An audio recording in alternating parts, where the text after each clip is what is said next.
Europe 1, 5h, 7h, Mathieu Noël. Voici pour les principaux titres de ce 19 mars. Dans l'actualité, il est aussi question évidemment de la loi santé discutée depuis hier en première lecture à l'Assemblée nationale. L'un des gros enjeux de cette loi est d'améliorer l'accès aux soins en France et surtout de réduire les déserts médicaux. Bonjour Frédéric Valtou. Bonjour. Merci d'être avec nous. Vous êtes le président de la Fédération hospitalière de France. Dans le cadre du grand débat, vous avez mené une grande consultation auprès de 6000 Français pour savoir ce qu'ils auraient envie de réformer dans le système de soins.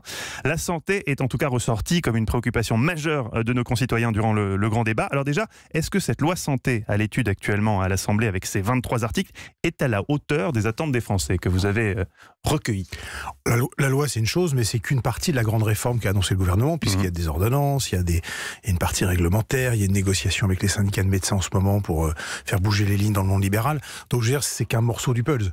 Mais globalement, oui, la réforme, elle va dans le bon sens. En tout cas, elle permettra de répondre aux besoins de réancrer la santé en proximité, c'est-à-dire de pouvoir offrir aux Français des médecins plus facilement accessibles et puis un tissu de prise en charge qui soit un peu réhabilité, parce qu'aujourd'hui la faiblesse de notre système de santé, c'est l'accès aux soins, la difficulté à avoir un rendez-vous chez le généraliste ou chez le médecin de ville, le temps d'attente aux urgences et l'impression que les Français ont que tout ça se délite. Et d'ailleurs ils l'ont dit pendant le grand débat.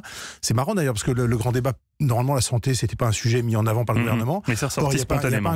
Il n'y a pas un débat où Emmanuel Macron ne lui a pas parlé effectivement de santé, et les Français l'ont mis très haut dans leur sujet, dans leur motif de préoccupation. Vous dites ça se délite, mais si ça se délite, c'est surtout une question de moyens, non? C'est une question d'organisation pour vous? Alors c'est une question de moyens, c'est une question de nombre de médecins. Il y a un paradoxe en France, on ne le dit pas toujours, mais on ne manque pas de médecins. Il n'y a jamais eu autant de médecins inscrits au Conseil national des médecins, à l'Ordre national des médecins.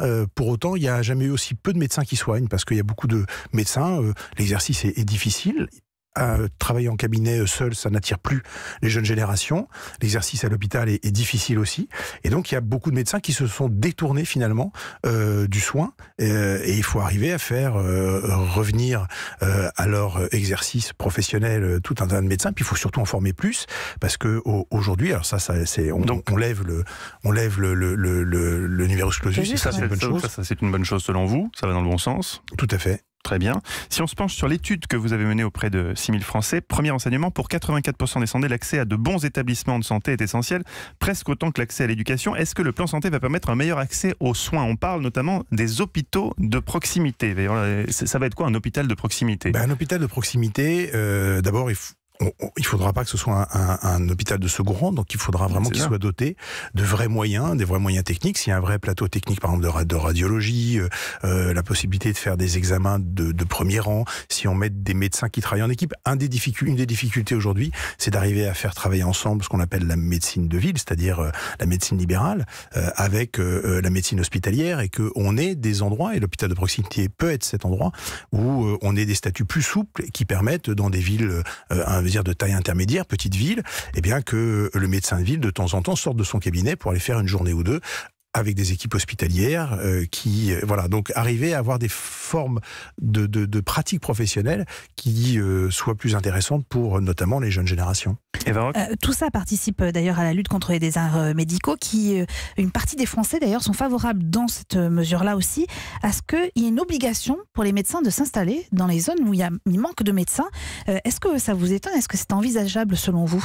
Non, ce qui m'étonne, c'est quand on a posé la question, 84% des Français disent effectivement aujourd'hui il faudrait obliger les médecins à aller s'installer dans les déserts médicaux, avec effectivement une remarque, et de dire les profs, même les agrégés qui ont fait des années d'études, on les oblige bien les premières années de leur vie professionnelle à aller dans telle ou telle zone. Pourquoi les médecins qui, de la même manière, sont formés par l'État, etc., avec des études qui sont financées, ne vont pas aussi dans des endroits où qui sont vraiment en tension, où les gens ont du mal à trouver un médecin? Pour l'instant, la ministre Agnès Buzyn semble hostile à cette notion de contraindre les médecins d'aller s'installer dans des... Les médecins refusent d'envisager cette hypothèse, mais simplement, ce qu'il faut savoir, c'est que les médecins, il faudrait qu'ils sortent faut pas qu'ils fassent l'autruche, quoi. C'est-à-dire qu'il y a un vrai sujet d'accès aux soins, et si les syndicats de médecins font pas des propositions pour améliorer la situation, un jour il passera ce qui arrive de temps en temps. Il y a de nombreuses tentatives d'imposer ça par la loi. Il y a souvent des propositions de loi qui sont déposées à droite, au centre, à gauche, etc.